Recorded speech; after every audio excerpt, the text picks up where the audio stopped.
Sa ating pong balitang sports, Gilas Women makikipagsapalaran sa FIBA World Cup Qualifying Tournament ngayong gabi sa Kiliga, Rwanda. Narito si Julius Salinas para sa balitang sports.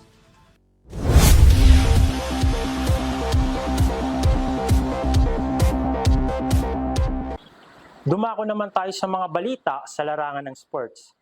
Gilas Women's National Team handa ng sumabak sa bigating team sa FIBA World Cup Pre-Qualifying Tournament sa Kaliga, Rwanda.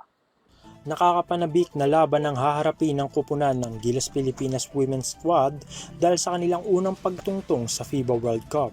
Mag-uumpisa na ang pakikipagsapalaran ng Gilas Women sa FIBA World Cup Qualifying Tournament na gaganapin sa Kiliga, Rwanda ngayong Lunes, ganap na alas 8 ng gabi.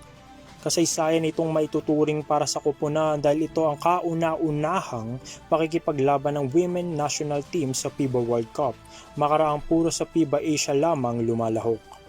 Unang makakaharap ng World Number 40 na Gilas Pilipinas ang World Number 8 na Brazil sa Group C, bago kaharapin ng World Number 16 na Hungary at World Number 25 na Senegal sa ika-20 at ika-22 ng Agosto. Matuturing na heavy underdog ang kupunan ng Team Pilipinas dahil sa mababa nitong ranking sa World Cup. Ngunit ayon kay Coach Patrick Aquino, basta't magtatagal sa laban ng kupunan, makakakuha ang Gilas Pilipinas ng magandang pwesto at standing mula sa kompetisyon.